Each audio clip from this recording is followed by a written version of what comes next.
Hi, everyone. This is Ashley, one of your Life Simplified hosts.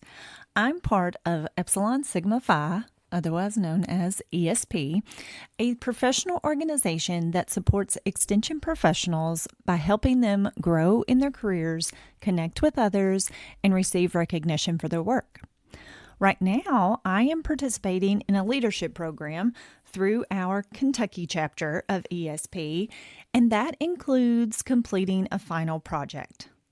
For my project, I am focusing on leadership books written by local authors.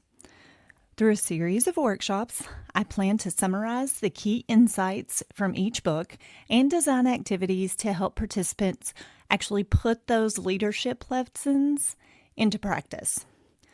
The goal is to make leadership development engaging, interactive, and relevant to our community. Additionally, the authors have generously volunteered their time to be interviewed on our podcast, where they'll share their perspectives on leadership. I hope these episodes provide valuable insights that you can apply in your own life. We always appreciate feedback, but I'd especially love to hear thoughts on these episodes to help me shape my report. Sometimes life is messy. Have you ever wished you could refocus your mind, home, relationships, and work life?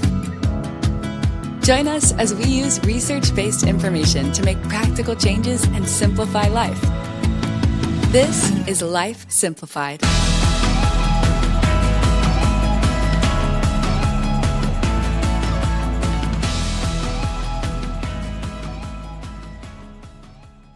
Welcome to Life Simplified. This is Ashley, and I'm your host all month long because we are talking about leadership. And I'm here with Alyson Van Hooser, author of Level Up, Elevate Your Game, and Crush Your Goals. Welcome, Alyson. Thank you so much for joining us today. Thank you, Ashley. Looking forward to serving and talking with you over the next little bit. Well, I'm really excited. Alyson and I have known each other for quite a while now, and I think we met when I first came to Caldwell as the FCS agent. So we're going on probably 12 years now, and I'm really excited to chat with you. But before we dive in, tell us a little bit about yourself and your professional background and anything you'd like our listeners to know.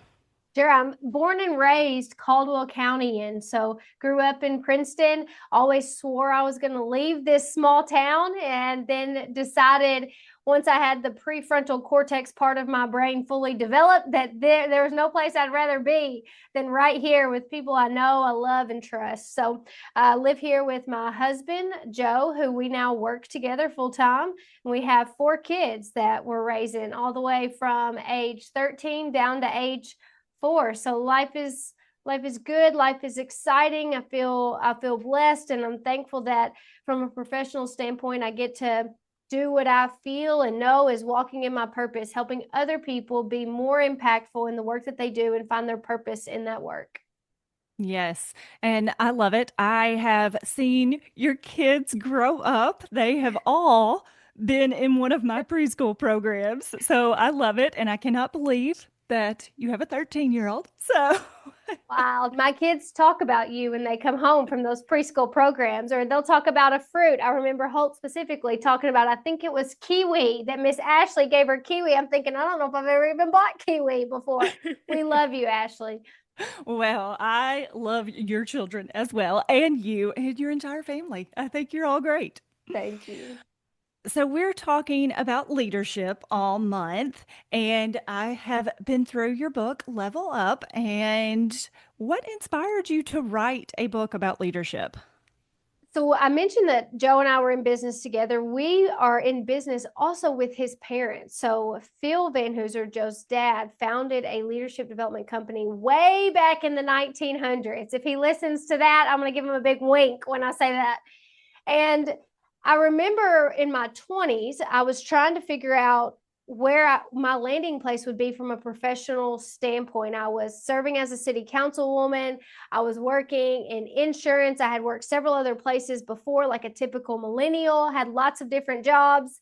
And I was thinking, I either have to go all into politics and make a difference that way, or I've got to go all into the corporate career, because trying to manage both family, career, and giving back, I was letting the people most important to me have what's left of me. And that I knew is just not how we're supposed to do things. And so I remember calling Phil and asking him, came down to time for me to put in my papers, if you will, if I was going to run for mayor. And I just asked him, like, one last chance, what do you think I should do? And Phil just basically straightforward, the way he communicates, just said, I think that you've got a story to tell people to help. I think we should go into business together. And if I'm honest, we had that conversation dozens of times over the years. I've known him since I was a teenager, but it wasn't until that moment that it was almost in like an instant, of course, that's what I'm supposed to do. And so from there, for the past 7 years, what we do, all we do is teach, train, develop, inspire, equip people who are leading teams to be able to drive better results. And when it came to the book Level Up, I was 28, entering into what we would call the speaking world. So there's this whole industry where associations, groups of people and teams, they have an event and they want to bring in an inspirational speaker. I would be the youngest person in the room by a good 20 years. Like, who am I to talk to these brilliant people? And so there had just been some talk around the industry about, if you want some credibility, you need to have a book. And so when I wrote Level Up, I was really thinking, what have I experienced so far in 28 years? How can I help someone else who might encounter the same thing? So most of the stories in there are about times I've messed up, and I talk about those lessons that I've learned. But I can even say now, if I wrote that when I was 28, I'm 36 now. I'm almost 10 years. It's almost been 10 years since I wrote that book. I've written a couple since. I've learned to tailor some of my philosophies, but I've also been able to go back when clients read the book and say, I still believe it. It's still true 10 years later. So that's sort of the inspiration. And if something were to happen to me and my kids needed advice on life and work, that would be the first resource I would point them to. So I really poured my heart out in that book. I believe the principles are true, and I think they can help us just universally, both at work and at home. So, well, I agree with that. When I was reading it, I just kept thinking, wow, these are things that I'm trying to teach my girls, that I'm trying to, and it's not even just about leadership. It can be, and it's directed at that, but it's also just life. And I love that you said how real you were. And I can tell, like, you share your story, you share your heart. It's not just about leadership, it's life lessons. And that was one of the things that I really got from this book, that you can take this in so many different directions. So even today, while we are focusing on leadership this month, even if you don't consider yourself a leader, which we have talked in previous episodes, that there are lots of different ways to lead. It's not just a specific, like, I'm going places and I'm speaking and I am helping direct people there. You can be a leader of your home. You can be a leader in your community, in your religious organization, in any type of organization. So lots of different types of leaders.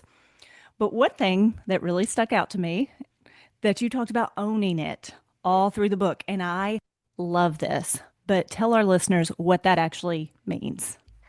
Gosh, an ownership mindset runs through my veins. I've sort of become somebody who just doesn't believe that you should make excuses, and that if you don't like the way things are, then be the person who starts the change. If you mentioned leading in different places. If you want church to be different, okay, you start. And that doesn't mean by talking about everything wrong. It means you start doing everything that is right and offering help. If you want things to be different in your family, it starts with you, not with them fixing their problems. It starts with me doing whatever I need to do so that they can be better. I have just found that if I were to study business success, typically The majority of people who have achieved their professional goals, they have had to overcome some obstacle. They have not likely not had a silver spoon in their mouth and had an easy path all along the way. Most of the successful people I know have had to face hard times, and they've had to choose to take responsibility for what's happening. I think one of the things that we're really focused on right now, whenever we're talking with people who are in a team, whether it's a family or in a church, in a community, or inside of a business, we're talking about this skill of adaptability. Your ability to understand, and I even talked about a little bit in Level Up, but we're 10x in that now. Your ability to understand other people and then take responsibility of changing the way you communicate, the way you show up. That is how you level up and drive success. It's not all about you, but it does begin with you in every situation. Would you agree? I do. And it's very easy to sit back and complain about what someone else is doing and how they are keeping you from being able to do what you think you need to do. But that's true. We cannot change other people. We So true. can't we can't change them. We can change our perspective. We can change the way that we react to other people. So good. Yes. And I think that reaction could set the tone a lot. If every time you encounter somebody and they're super negative, you could make a passive aggressive comment and continue that negativity, or you can just not acknowledge and shift the focus to something joyful and happy. Like we have the power. We have the power to choose to take ownership. And I think that there's a lot of beauty in that when we all choose to show up that way. Yes. And when you talked about adaptability, you did mention that in the book, and that it's not about being fake. It's not, oh, well, I'm going to treat this person this way and treat this person another way. It's learning how to communicate with individual people because we're all different. So true. I was working with a group of women leaders in Wisconsin just a couple of weeks ago, and we were talking about the skill of adaptability. And one of the questions they asked after that session was, how do you know when to adapt? They were getting down to the root issue of when do you give and when do you stand your ground, and that goes back to lay down the law that's talked about in the beginning of that book. That question of being very clear on who am I, what do I stand for, because it might mean that I adapt the clothes I wear, the tone of voice that I use. Whenever I choose to either speak or keep my mouth shut, I might change all of that, but that does not change that core of who I am, those values that I stand for. Yes, and I love the lay down the law. That was one of the things that I Did you was like thinking, oh, that? I need to talk to her about lay down the law. And yeah, you're not changing your values to be something for someone else, but you are being what they need as long as it is not changing your values. And I think about sometimes I have a very matter of fact tone. I've talked about this on the podcast before that I can be very just matter of fact, and especially with my children. And I'm not mad, I'm not angry, but to my youngest, she's pretty sensitive. And to her, I'm mad. And I'm like, honey, I'm not mad at you, but I need you to do this. And so I really have to think about what tone I'm using with her. Such a good point. And that's true for adults too. I remember whenever I was younger thinking, I can't wait to get out of high school. Like, we'll get rid of drama. Nope, still there as adults. And when we think about leadership, wherever you find yourself having influence, and you can do that whether you're in charge or not, considering that we often hear the phrase of, well, this is just who I am. And I would just have to ask, how's that working out for you?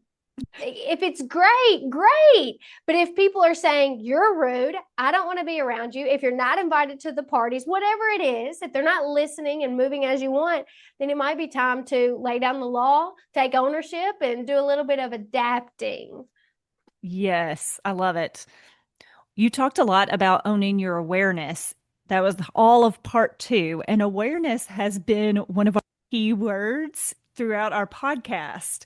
So we are constantly talking about awareness. And I want to say it was last year's word of the year, but it could have been the year before. I did not go back and look, but we talk about being aware all the time and that you cannot change something unless you are aware. So tell us a little bit about how owning your awareness applies to leadership or reaching your goals. Sure. In case someone happens to listen to this and they are someone who's thinking, I want something wildly different. I think one of the things, as I've reflected back on my life, one of the things that I started doing early on without really realizing it, it became instinct, is I just started watching people. If that was the life that I wanted, what are they doing? How are they acting? What are they saying? What are they wearing? Where are they going? Who are they hanging out with?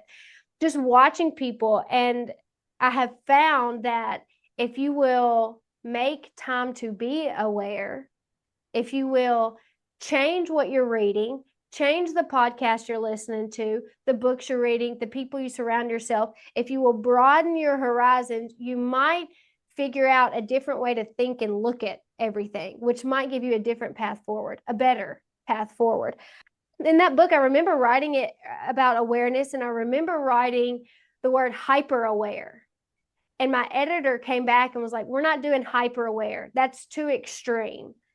And I had to go back and fight for that, because I think without that awareness in today's world, we risk treating people the way we would want to be treated.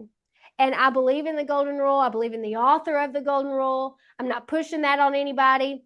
And I think we sort of miss the mark in that treat people the way we would want to be treated. We all have a very specific way we want to be treated, and we want to be known, seen, and valued through that. And the more we can know and understand about someone else, the more we can make them feel that seen and valued. But if we're treating everybody, well, this is what I would want direct communication. I'd want somebody to beat around the bush.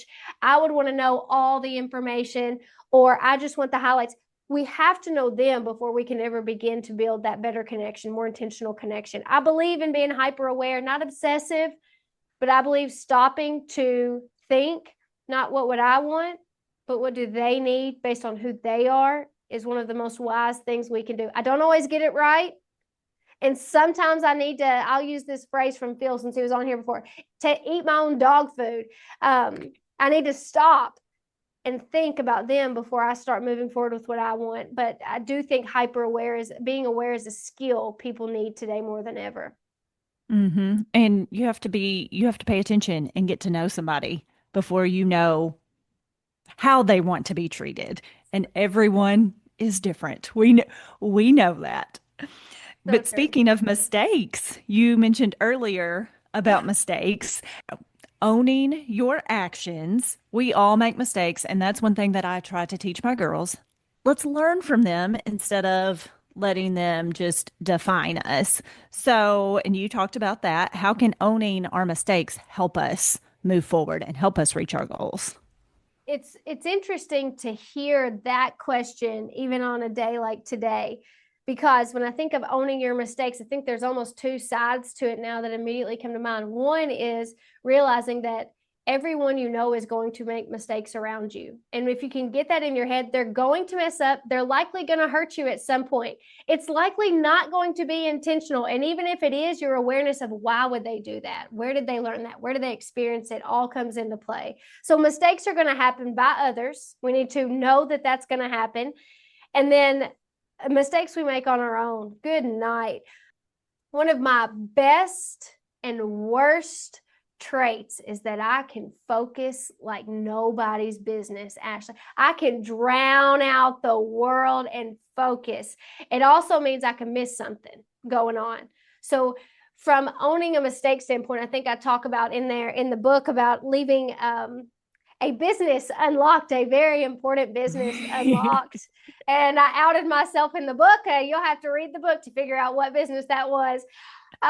Left it unlocked, ended up owning that mistake. And somebody came to me sometime after that and said, I wasn't sure about you, little girl, but because you took ownership of that mistake in a very public way, you earned my respect immediately. Because I could have swept it under the rug, said nothing. So I learned that if you own your mistakes, that you could potentially earn respect. But I also learned I made a mistake even earlier this month. I was announcing a slate of people who were going to be serving on a board, and I missed a person.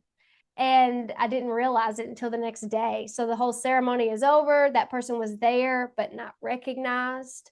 I was focused, but I missed a detail. Didn't even realize it happened. And I had to go to that person and both one-on-one apologize and publicly apologize, and then show that I'm taking action to make sure that doesn't happen again, which I think is a key step to making sure that when you make a mistake, that it doesn't, crush you, but you can use it in order to build a stronger connection and better results as people move forward. So I've just come to realize that we're all going to mess up. We're all going to hurt people.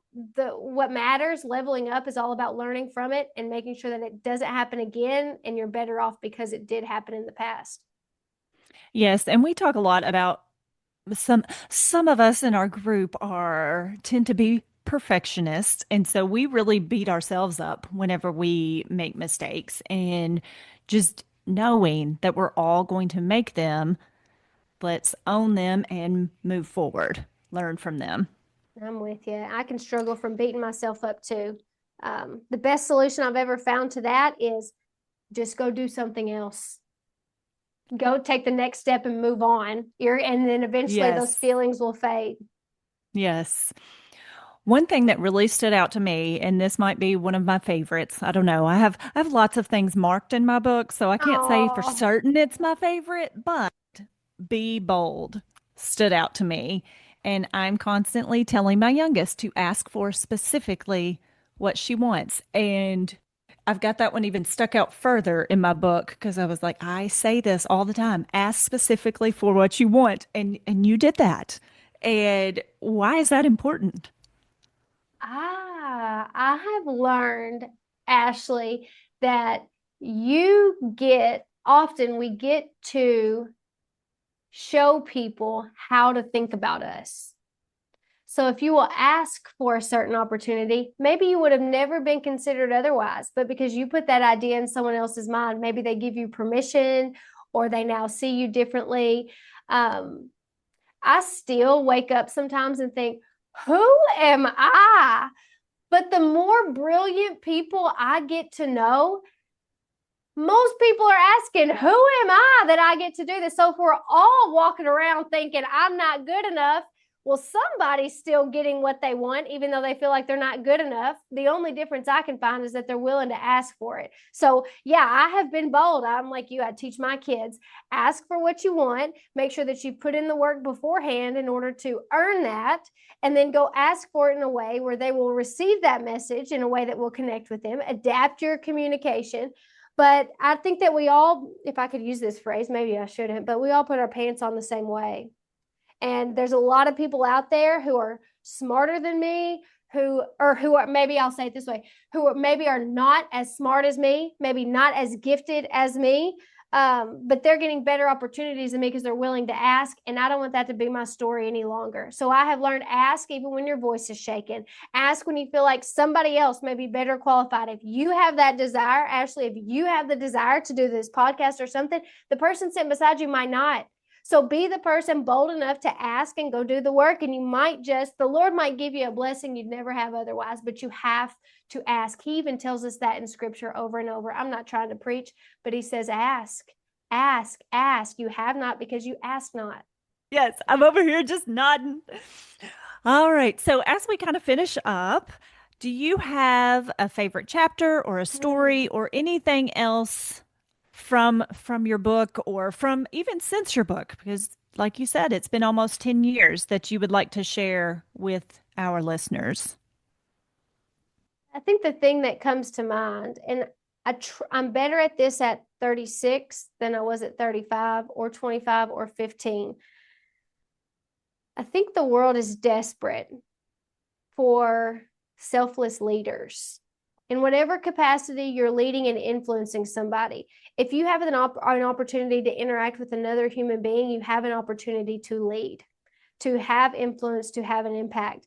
And I think the world is desperate for people who are waking up in the morning and saying, this life isn't about me.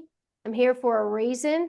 how can I help someone else be better off today? And they're looking for that in everything that they're doing. At the grocery store, we're taking our AirPods out because we're looking for somebody to focus on to help. When we walk into work, it's not about how did I sleep last night, but what do you need from me today? I think when I think about that money story, I learned that a long time ago that you're more happy, you're more fulfilled, you'll find more success whenever you're more focused on helping other people be more successful. It's been my story my whole life that if that's the way that you wake up and walk in the world, that success will come find you. But more than that, I'm finding that that's the most peaceful way to live.